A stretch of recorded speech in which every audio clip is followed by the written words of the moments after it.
Her scream broke the silence of the bar. It wasn't loud. It was the kind of sound that made men stop drinking for a second and just look. Clara Reed was on her knees on the dusty wooden floor. Her wrists were tied. Dirt and blood were mixed on her skin. Her shirt was torn and hanging from her shoulders, hardly covering her shaking body. Every part of her body told a story. She had dark bruises on her hips, dried blood on her knees, and a cut still bleeding near her head. She looked 19, but her eyes looked like they had lived a lifetime of fear. The crowd watched her like a pack of hungry wolves. The smell of alcohol, sweat, and hunger filled the room. The owner of the Broken Wheel Saloon, Vince Malone, smiled as he hit his hand on the table. $30 to start, his voice filled the room.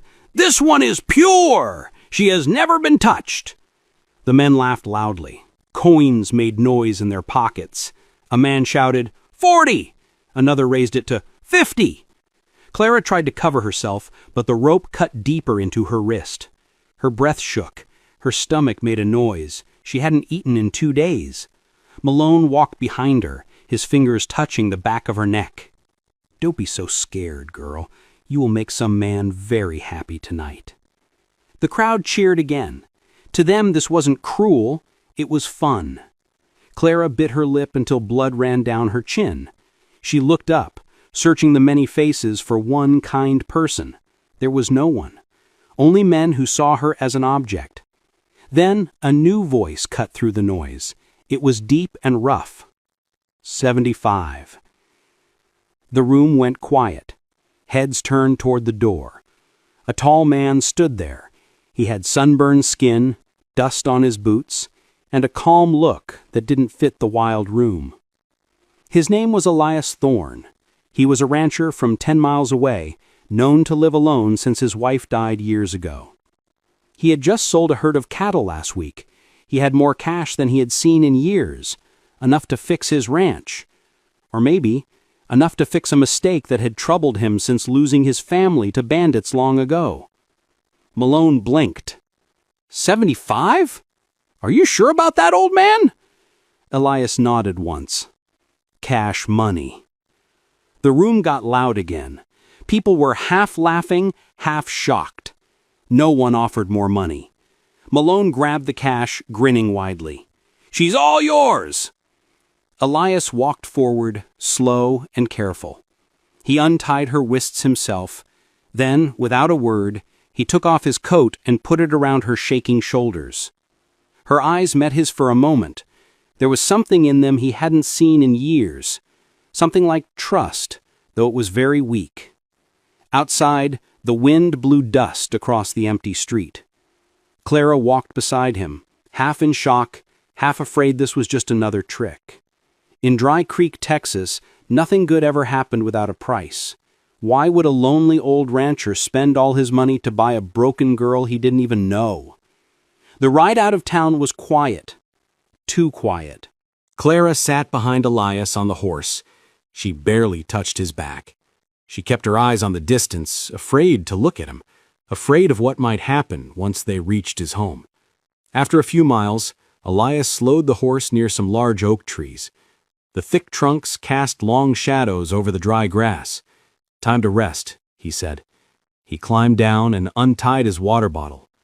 Clara waited, but then followed, her bare feet touching the hot dirt. Elias poured some water into a metal cup and handed it to her. Drink, he said simply. Her lips were dry and cracked. She took a sip, but her eyes never left his face. Then suddenly she threw the water at him. It splashed across his shirt. Elias stepped back, surprised. Clara turned and ran toward the bushes, tripping as she went. Hey, Elias called out. He wasn't angry, just firm. If you run out there, you won't last a mile in this heat. She spun around, shaking. Do you think I am stupid? You paid for me. Do you think I don't know what happens next? Her voice broke halfway through the sentence. Elias sighed and wiped his face with his sleeve. He spoke quietly. I am not like those men in the saloon, girl. You don't have to run from me. For a long moment she just stared at him. Sweat and tears ran down her dirty face. Elias pointed to the water bottle, which was still half full. "Do what you want, but you will need this more than I do." He tossed it toward her feet and started walking back to the horse. Clara stood frozen. Her heart was racing. The heat pressed on her like a heavy weight. After a few steps, she turned, picked up the water, and followed him back. But even as she walked behind him, her mind was full of doubts. Men like him always wanted something, didn't they? She would stay alert and watch for the first sign of danger. She didn't say thank you, but the way she held the water close said enough. By the time they reached his ranch, the sun was going down behind the hills. The small wooden house stood quiet against the darkening sky. Elias helped her down, strong but kind. "Sit there. I will get you some water." She sat on the porch. Her body hurt. She watched him move around the yard like a man used to silence. He came back with a clean shirt and a cup. "Put this on. You look like you have been through hell." She took the shirt but changed behind the barn, checking every few seconds to make sure he wasn't watching. Trust was hard after what she had suffered. When she came back, her voice shook. "You paid for me. Now do it." Elias froze. "No," he said quietly. "I didn't buy you. I bought your freedom." She looked at him, eyes wide, unsure what to believe. The desert wind carried the last bit of sunlight across the land. Somewhere deep inside, she began to wonder if maybe, just maybe, not all men were the same. The next morning was soft and quiet. It was the kind of morning that makes you think the world is a gentle place.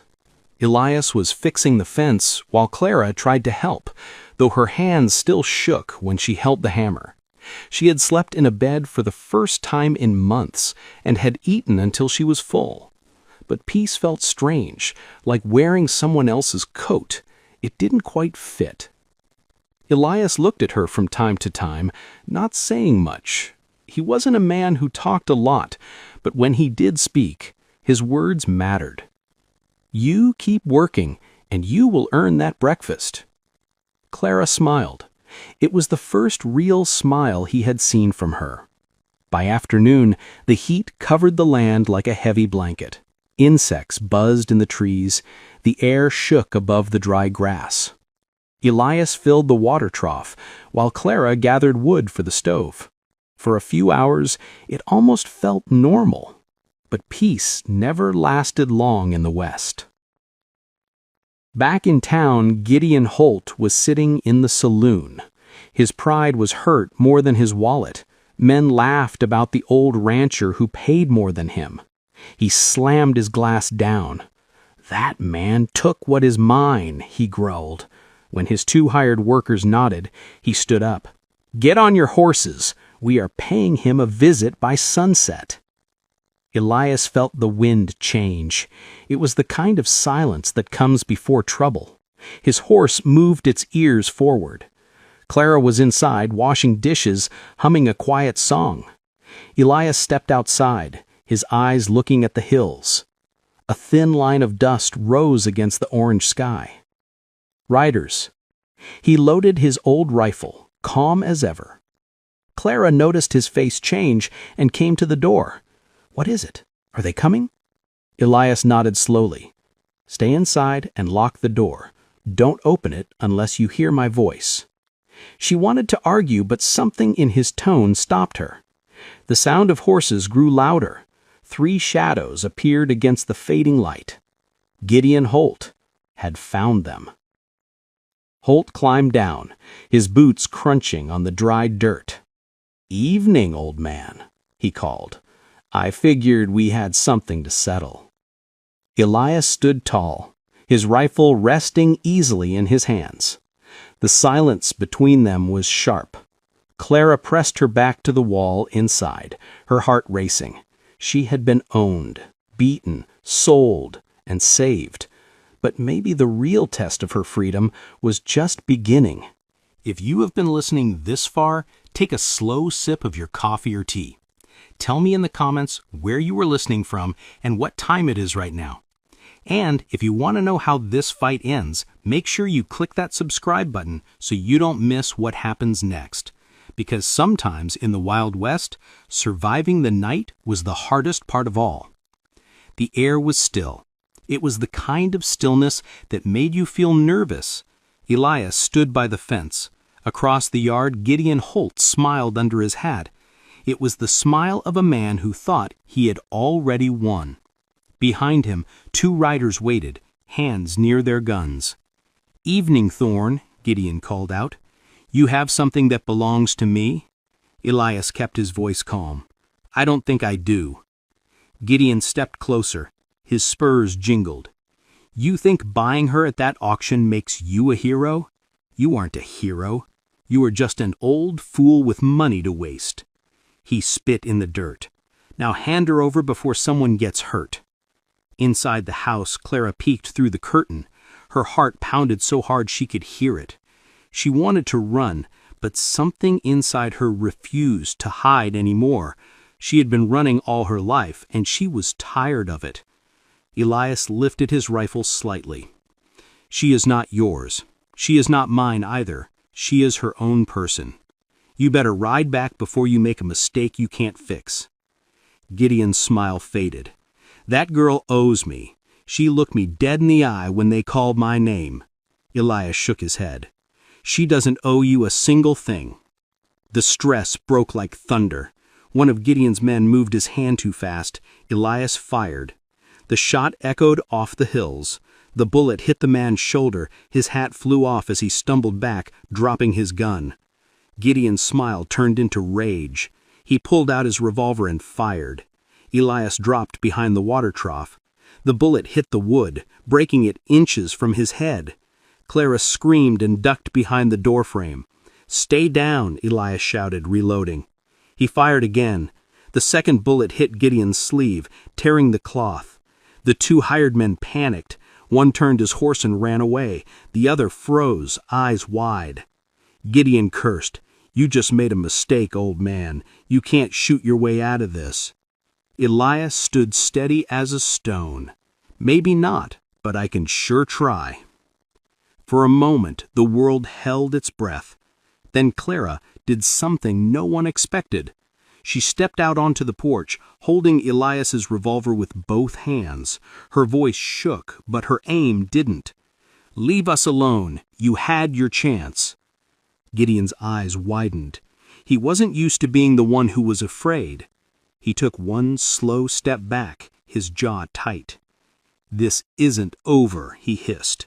Then he turned his horse and rode off, kicking up dust as he disappeared into the fading light. Elias knew better than to relax. The sheriff might come asking about the shots fired, and men like Gideon didn't forget a grudge. He would likely bring more men next time. Clara lowered the gun, her hands shaking. The hired man Elias had shot lay groaning in the dirt. He wasn't dead, but he was bleeding badly enough to need a doctor. Elias dragged him to his horse and sent him off with a warning. "Tell your boss, this ends here, or next time it won't." Elias looked at Clara, half proud, half terrified of what almost happened. She met his eyes and whispered, "He will come back, won't he?" Elias glanced toward the road. The sky was turning orange above the hills. "No, he will come back. The real question is when." The night came quiet after the storm. The smell of gunpowder still hung in the air. Elias fixed the broken fence post while Clara picked up the empty shells near the porch. Neither said a word. Sometimes silence was the only way 2 people could breathe again. The stars came out one by one. Elias sat on the porch steps, his arm bandaged where a bullet had scraped him. Clara brought him a cup of coffee. Her hands were still shaking. He took it, nodding his thanks. "You did good out there," he said softly. She looked down, her voice barely a whisper. "I was scared." "Only fools aren't scared," he replied. Then after a long pause, he added, "But fear is what tells you that you are still alive." Clara sat beside him. The night air smelled of dust and pine trees. For the first time, she didn't feel small. She didn't feel owned. She felt strong. A coyote howled in the distance. Elias laughed softly. I guess the word is out. We made it through another day. Clara smiled. It was a quiet smile, but real. She looked at him and said, You could have let me go that first night. Why didn't you? Elias stared at the horizon, where the moon touched the hills. Maybe I saw someone worth saving. Maybe I just didn't want to die knowing I never did the right thing when I had the chance. The wind picked up, cool and calm now. She reached over and touched his hand gently. In that small moment, something silent passed between them. Not pity, not debt, something quieter and stronger, something that might one day grow into care. Weeks turned into months. The land healed. So did they. It wasn't easy. There were nights when Clara woke up screaming from nightmares, or days when Elias stared at the horizon, remembering his lost wife. But little by little, through shared chores and quiet talks under the porch light, they built something real. Clara helped rebuild the ranch, and Elias learned how to laugh again. He never called her a debt. He called her hope. And that made all the difference. Sometimes life out here was cruel, but sometimes it gave second chances to those brave enough to take them. And maybe that is the lesson we all forget too often. Courage isn't just drawing a gun. It is getting back up when the world keeps knocking you down. It is choosing kindness when anger would be easier. Now, let me ask you something. If you were Elias, would you have risked everything to protect a stranger? Or would you have walked away to save yourself? Think about it for a moment. And if this story moved you even a little, give it a like. It helps more people hear stories like this one. And if you love tales of courage, second chances, and the Wild West, click that subscribe button. Pull up a chair, pour yourself some coffee, and stay a while. Because out here in the quiet places of the world, stories like this still matter. And maybe just maybe, they will remind us who we are meant to be.